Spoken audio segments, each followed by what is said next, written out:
میرے بھائیوں، آپ لوگ جو ریگولرلی میری ویڈیوز واچ کرتے ہیں ان کو اندازہ ہوگا کہ میں سب سے زیادہ زور دیتا ہوں قرآن حکیم کے اوپر، کہ ہماری جو بنیادی ٹیکسٹ بک ہے نا اللہ کی طرف سے، وہ قرآن ہے۔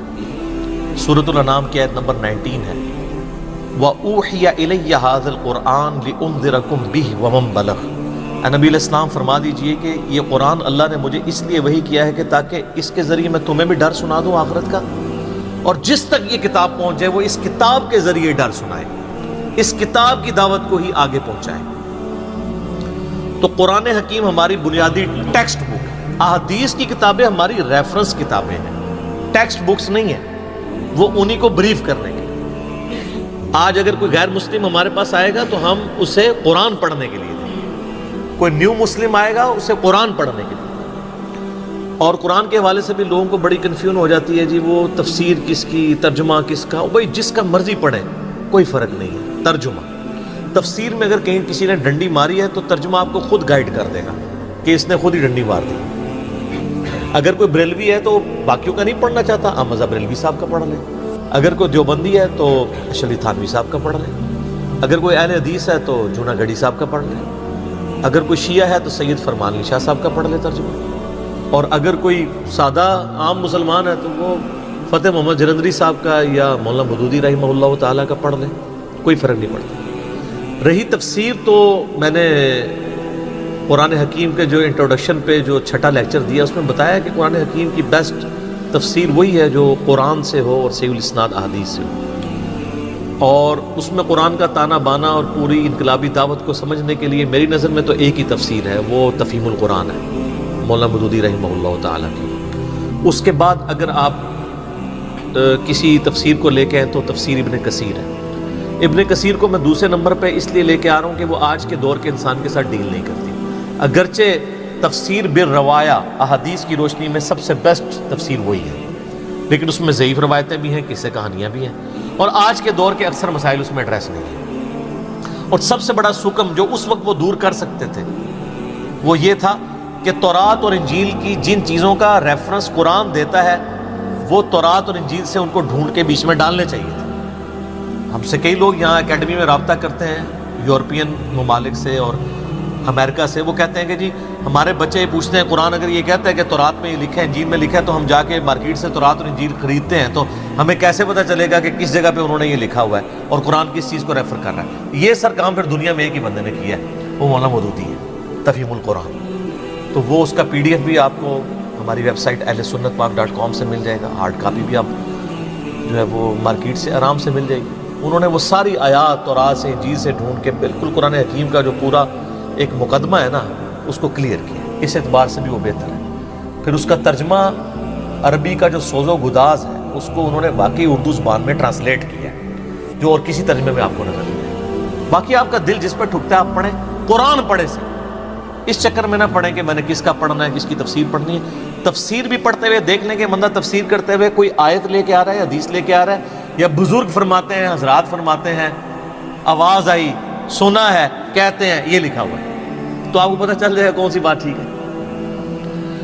باقی یہ بات بالکل ٹھیک ہے کہ احادیث کا جو معاملہ ہے وہ ذرا کریٹیکل ہے، کیونکہ قرآن تو دو گتوں کے درمیان ہمارے پاس موجود ہے۔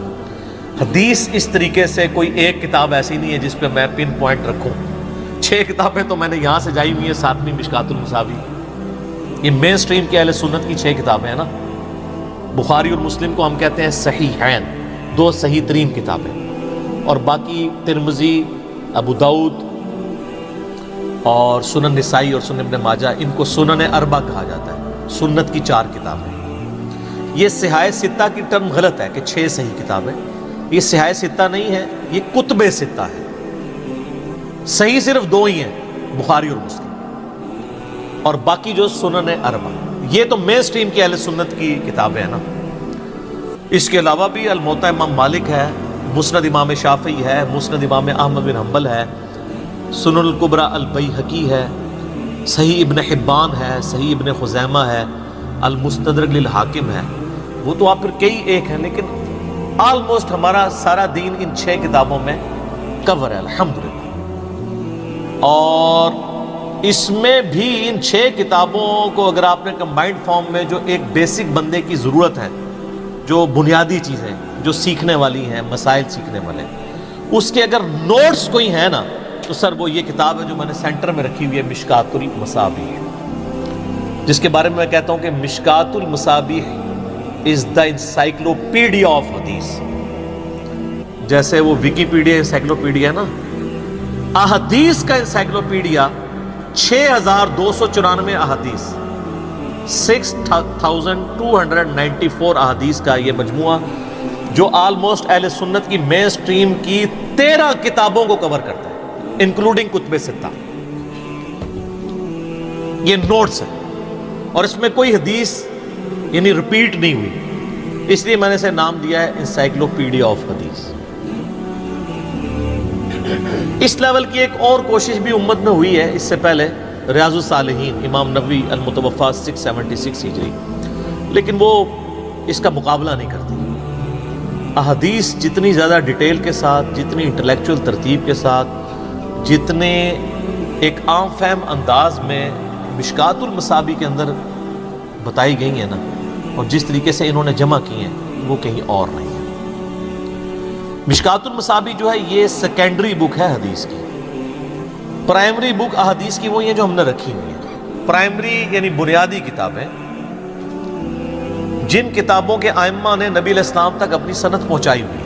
یعنی امام بخاری اگر حدیث لکھتے ہیں نا تو خالی حدیث نہیں لکھتے، وہ کہتے ہیں کہ میں نے سنا احمد بن حنبل سے، انہوں نے سنا محمد ابن ادریس شافعی سے، انہوں نے سنا مالک بن انس سے، انہوں نے سنا نافع سے، انہوں نے سنا عبداللہ بن عمر سے، اور انہوں نے سنا نبی صلی اللہ علیہ وآلہ وسلم سے. یہ پوری ایک چین بیان کرتے ہیں. تو جتنی بھی پرائمری کتابیں ہوتی ہیں نا احادیث کی، ان میں وہ پوری چین بیان ہوئی ہوتی ہے. سیکنڈری جو کتابیں ہوتی ہیں نا، ان میں وہ چین نہیں بیان ہوتی، بلکہ صرف پرائمری کتب کا حوالہ دے دیا جاتا ہے. یعنی اگر میرے ریسرچ پیپرز بھی آپ دیکھیں یہ بھی سیکنڈری ہیں. میں تو صرف لکھتا ہوں کہ بخاری میں حدیث ہے، اب بخاری کی سند نبی علیہ السلام تک پہنچ گئی تو وہ پرائمری کتاب ہے. اس اعتبار سے مشکات المصابیح بھی سیکنڈری بک ہے حدیث کی. لیکن یہ بہت بڑا کام ہے کہ ساری کتابوں سے جتنے نوٹس تھے ان کو ایک جگہ جمع کر دیا گیا، ایک انٹلیکچول ترتیب کے ساتھ، تاکہ ایک عام بندے کو یہ پتا چل جائے کہ سپوز ایمان کا ٹاپک ہے تو بخاری میں ایمان کے ٹاپک پہ کون کون سی احادیث ہیں، مسلم میں کون سی ہیں، ابو داؤد میں کون سی ہیں، ترمذی. اس میں تو آپ کو 6 کتابیں کھولنی پڑنی تھی. مشکات اکیلی کھول لیں تو آپ کو ساری کمبائنڈ فارم میں بڑی انٹلیکچول ترتیب کے ساتھ مل جائے گی.